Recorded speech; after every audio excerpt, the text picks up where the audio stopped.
Assalamualaikum warahmatullahi wabarakatuh. Bismillahirrahmanirrahim. Alhamdulillahirrahmanirrahim. Wassalatu wassalamu ala ashrafil mursalin Sayyidina wa habibina wa syafi'ina wa maulana Muhammad wa ala alihi wa sahbihi wa sallim tasliman katsiran bi rahmatika arhamar rahimin. Ya arhamar rahimin, rabbi shrah li sadri wa yassir li amri wahlul 'uqdatam min lisani yafqahu qawli. Alhamdulillah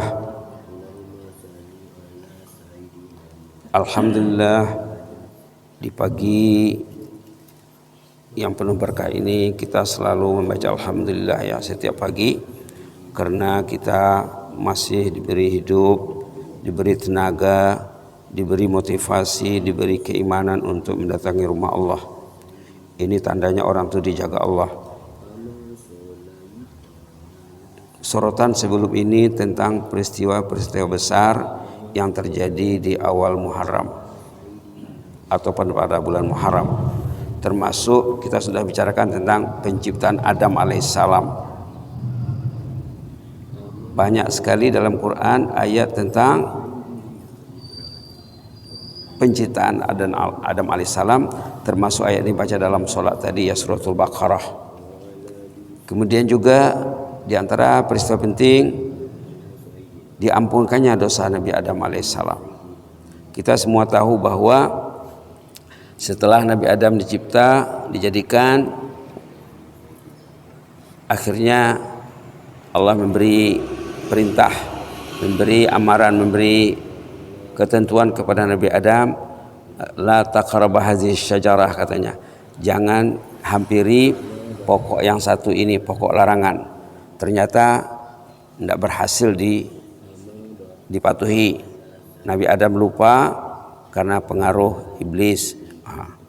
Lalu terusirlah Nabi Adam dan Siti Hawa dari jannah ke dunia. Kemudian setelah sekian tahun menangis dan menyesal, lalu Allah mengajar Nabi Adam doa. Ini yang penting bagi kita sekarang. Kita akan fokuskan pembicaraan tentang Rabbana zalamna anfusana wa illam taghfir lana wa tarhamna lanakunanna minal khasirin, yang terdapat dalam surah Al-A'raf ayat 23 halaman 153. Halaman 153 ayat 23. Doa ini sama pentingnya dengan Rabbana atina fid dunya hasanah wa fil akhirati hasanah wa qina azabannar. Sama pentingnya dengan doa-doa Quran yang lain, termasuk juga doa Nabi Yunus, la ilaha illa anta subhanaka inni kuntu minadz zalimin. Dalam peristiwa Adam dan Hawa ini yang mau dikemukakan di pagi ini, catatan ulama katanya Nabi Adam itu ada 5 kebaikannya. Dalam sejarah yang Nabi Adam itu digoda, dirayu, ditipu oleh iblis. Dan iblis ada pula 5 kelemahannya. Ini yang mau disingkap sekarang. Diambil pada kata-kata ulama, dalam peristiwa Adam terusir dari jannah dan diampunkan dosanya, ada 5 perkara penting, 5 poin. Satu, katanya Nabi Adam itu mengakui kesilapannya. Rabbana zalamna, ya Allah kami ini zalim. Ini sangat penting ya. Kalau kita minta doa kepada Allah, kita beristighfar kepada Allah, ini penting sekali. Ini yang terdapat dalam Sayyidul Istighfar. Dulu kita sudah pernah bagi kertasnya ya. Allahumma anta rabbi la ilaha illa anta khalaqtani wa ana 'abduk wa ana 'ala 'ahdika wa 'adika mastata'tu a'udzubika min syarri ma sana'tu. Ini kekuatan Sayyidul Istighfar, karena di dalamnya ada pengakuan, penyesalan. Ada pengakuan. Di sini juga Rabbana zalamna anfusana, ya Allah ini kami menzalimi diri. Kalau kita baca dengan penuh penghayatan doa Adam ini ya, insya Allah doa kita cepat diterima. Jangan dibaca tanpa rasa penyesalan. Itulah kata ulama, nomor 1 kelebihan Nabi Adam itu mengakui dosanya. Yang kedua, menyesali dosanya. Wa illam taghfir lana wa tarhamna, kalau engkau tidak mengampunkan dosa kami, tidak memberi kami rahmat, rugilah kami ini. Itu isinya ya. Yang ketiga, mencela dirinya. Yang keempat, segera bertaubat. Yang kelima, tidak putus dari rahmat Allah. Saya teringat cerita seorang sahabat. Ini unik sekali ceritanya ya. Seorang sahabat di Brunei Darussalam, kawan sekantor dulu di sana. Sudah pernah juga diceritakan di sini. Dia mau pergi haji. Ini cerita orang pergi haji. Sebelum pergi haji dia mau pergi umrah dulu. Jadi sebelum dia berangkat umrah, setelah mengikuti kursus latihan haji dan umrah, lalu dia datang jumpa Ustaz, katanya, saya mau pergi umrah, sepulang dari umrah nanti saya akan pergi haji bersama keluarga, tolong bimbing saya, karena saya baca buku-buku doa-doa yang dalam buku panduan haji dan umrah itu katanya kurang menyentuh hatinya, kurang berkenan di hati. Doa itu bagus katanya. Kalau saya baca doa bahasa Arab, saya baca terjemahnya, tentu kurang lekat di hati saya. Saya ingin doa yang singgah di hati, melekat di hati. Saya bilang tuh senang sekali. Saya tiru doa Nabi Adam ini. Begini bilang, kawan ini guru ya, kalau di sana cikgu, bahasa Brunei, bahasa Malaysia cikgu, guru itu. Begini cikgu pergi ke sana, angkat tangan, mengaku kepada Allah, ya Allah, saya datang dari Brunei, negeri yang jauh, membuat dosa yang banyak. Saya datang membuat dosa yang banyak. Ini yang penting kita terapkan. Doa Nabi Adam ini kita mengaku kepada Allah, ya Allah, banyak dosaku ya Allah. Jangan Allah maghfir lana warhamna saja. Perlu doa itu dari hati. Nabi Adam pun dari hati, karena doanya diajar Allah sendiri ya. Rabbana zalamna anfusana, ya Allah kami ini zalim. Zalim itu apa maknanya? Jahat. Kalau bahasa senangnya jahat. Subhanallah, subhanallah. Pernah seorang sahabat, murid kepada sahabat Nabi, berjumpa dengan sahabatnya yang saleh. Kita ini katanya, ini di abad pertama hijrah ini ya, kita ini kalau dibandingkan dengan sahabat Nabi, kita ini penjahat belaka katanya, pencuri, pencopet katanya. Nikmat Allah diterima, Allah tidak diingat. Nikmat Allah diterima, Allah tidak disyukuri. Nikmat Allah diterima, nikmat digunakan untuk buat dosa.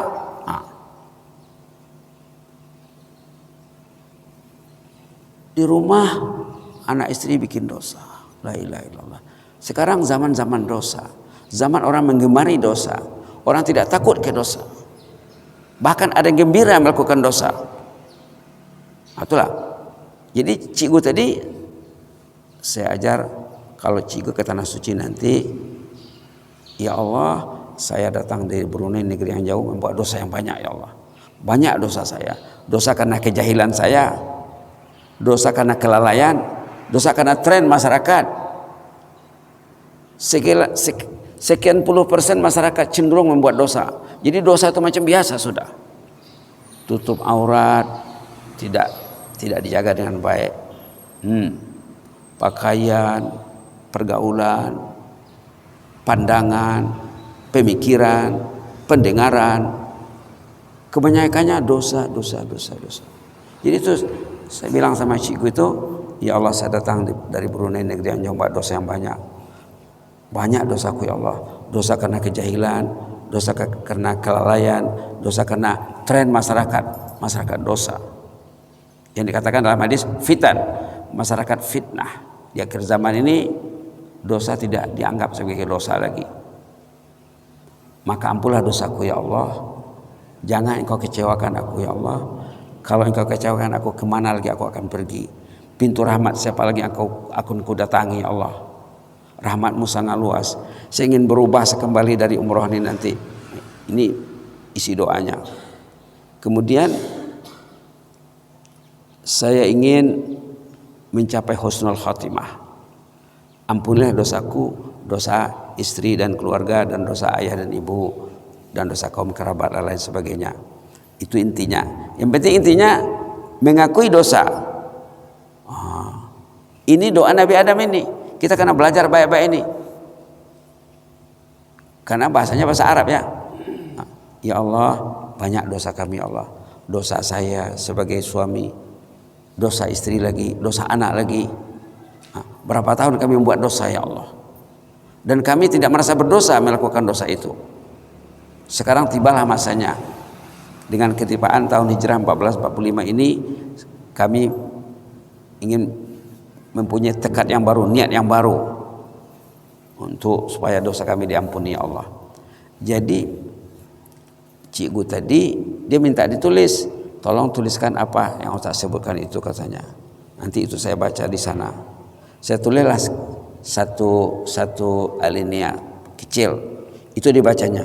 Ya Allah, saya datang di Brunei membuat dosa yang banyak dosaku ya Allah. Karena dosa inilah saya malas beribadah selama ini. Maka ampunlah dosaku. Jangan kecewakan aku ya Allah. Jangan lagi pulang ke Brunei bawa dosa lagi nanti ya Allah. Saya ingin berubah secara keseluruhannya. Pulang dari umrah dia cerita, setiap kali saya baca doa itu katanya dia menangis.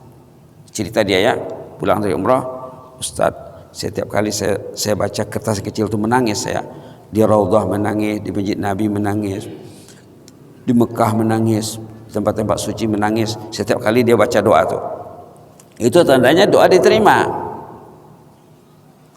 Kalau tidak keluar emat tuh baca doa, berkemungkinan besar doa belum didengar karena belum lahir dari hatinya.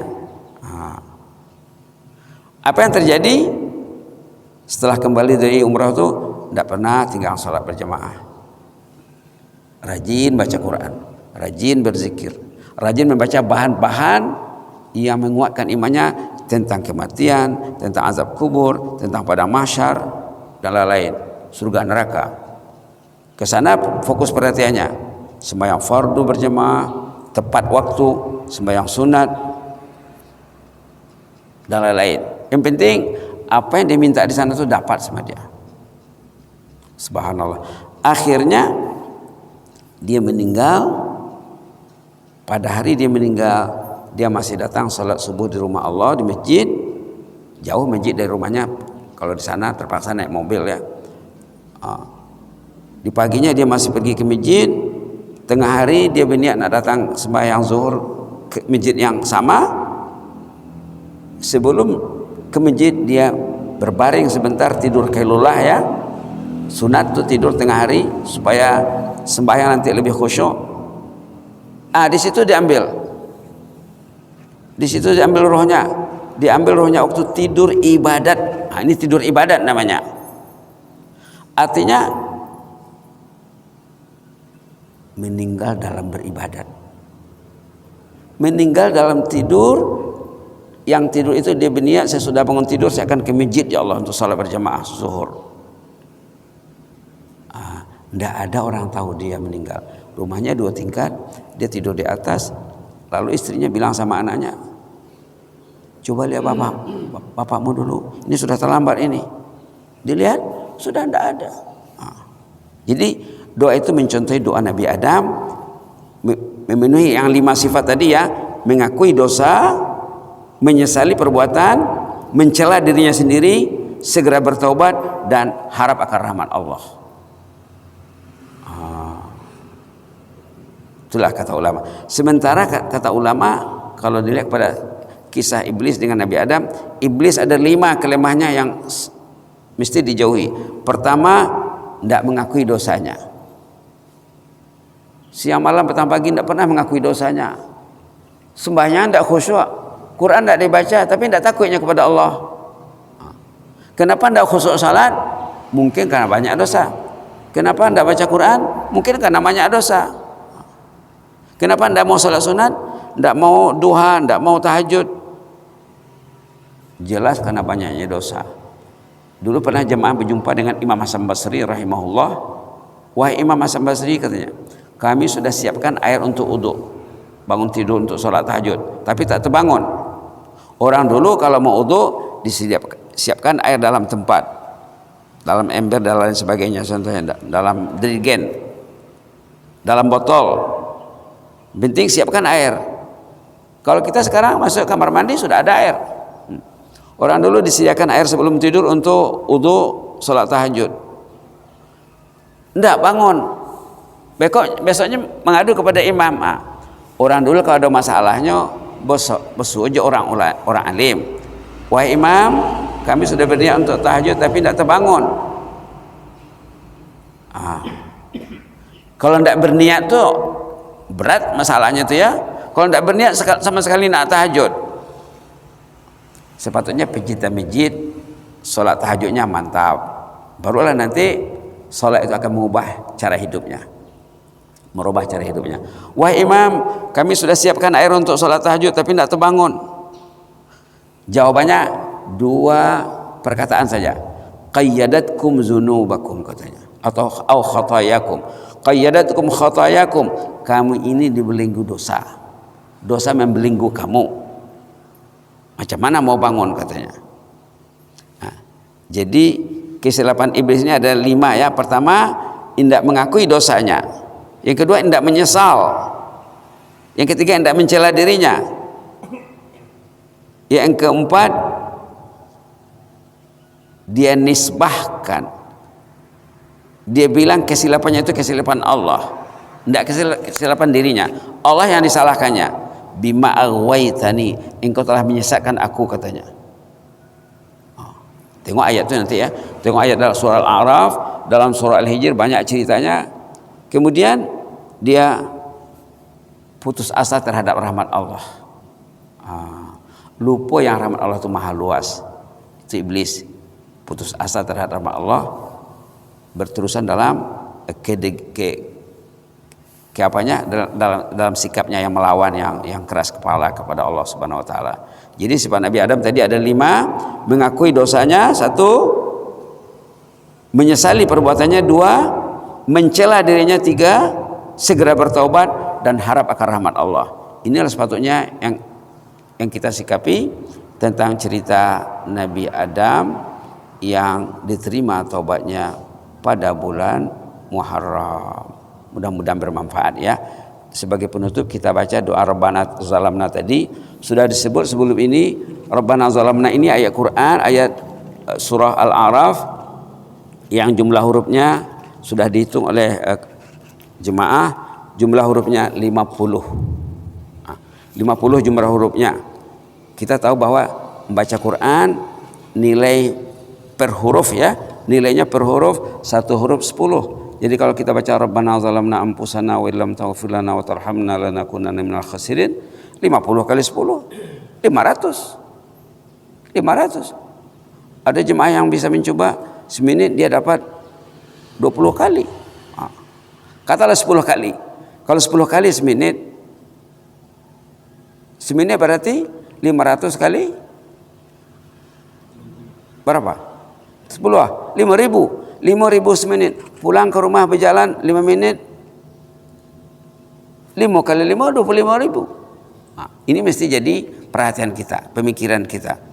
Berpikir secara komersilnya orang. Artinya apa? Agama ini macam menggaleh. Kadang untung, kadang rugi, kadang untung, kadang rugi. Banyaklah mencari keuntungan, hindarilah kerugian.